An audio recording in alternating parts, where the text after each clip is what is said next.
Praise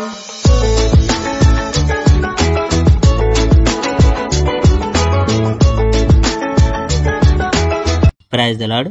ప్రభు అయిన యేసుక్రీస్తు వారు ఈరోజు మనకు అందిస్తున్నటువంటి వాగ్దానం హోషేయ 12వ అధ్యాయం 6వ వచనం. కనికరము న్యాయమును అనుసరించుచు దేవుని యందు నమ్మిక నుంచుము. యెహోవా ఇశ్రాయేలీయులకు వ్యతిరేకి అవుట. ఎఫ్రాయిము వాళ్ళు తమ కాలాన్ని వృధా చేస్తున్నారు. ఇశ్రాయేలీయులు రోజంతా గాలిని తరుముతున్నారు. వాళ్ళు అంతకంతకు ఎక్కువగా అబద్ధాలు ఆడుతున్నారు. వారు అంతకంతకు ఎక్కువగా దొంగతనాలు చేస్తున్నారు. వాళ్ళు అషూరుతో ఒప్పందాలు కుదుర్చుకున్నారు. వాళ్ళు తమ ఒలివ నూనెను ఈజిప్టుకు తరలిస్తున్నారు. యెహోవా ఇలా అంటున్నాడు, అతడు చేసిన పనులకు గాను యాకోబును శిక్షించి తీరాలి. అతడు చేసిన వాటన్నిటిని బట్టి అతన్ని శిక్షించాలి. యాకోబు ఇంకా తన తల్లి కడుపులో ఉండగానే తన సోదరుని మోసగించడం ఆరంభించాడు. యాకోబు బలిష్ఠుడైన యువకుడు. అప్పట్లో అతను దేవునితో పోరాడాడు. యాకోబు దేవుని దూతతో పోరాడి గెలిచాడు. అతను విలపించి దేవుని ఒక సహాయం చేయమని అడిగాడు. ఇది బేతేలులో జరిగిన సంఘటన. అక్కడే ఆయన మనతో మాట్లాడాడు. అవును, యెహోవాయే సర్వసేనాధిపతి అయిన దేవుడు. ఆయన పేరు యెహోవా అనగా ప్రభువు.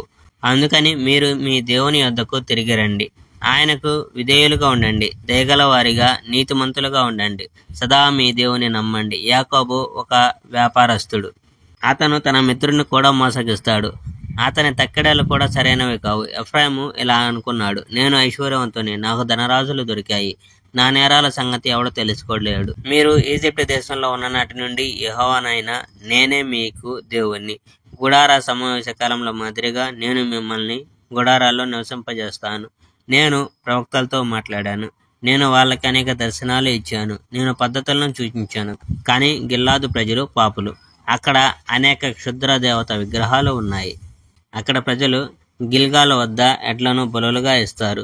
వాళ్లకు బలిపీఠాలు అనేక ఉన్నాయి. దున్నిన పురంలో బురద చాళ్ళు ఉన్నట్లే వాళ్లకు బారులుగా బలిపీఠాలు ఉన్నాయి.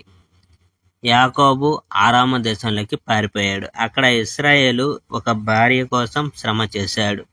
మరో భార్య కోసం గొర్రెల్ని మేపాడు. కానీ యెహోవా ఒక ప్రవక్త ద్వారా ఇశ్రాయేలును ఈజిప్ట్ నుండి వెనక్కి రప్పించాడు. యెహోవా ఒక ప్రవక్త ద్వారా ఇశ్రాయేలును భద్రంగా కాపాడాడు. Praise the lord. May God bless our India.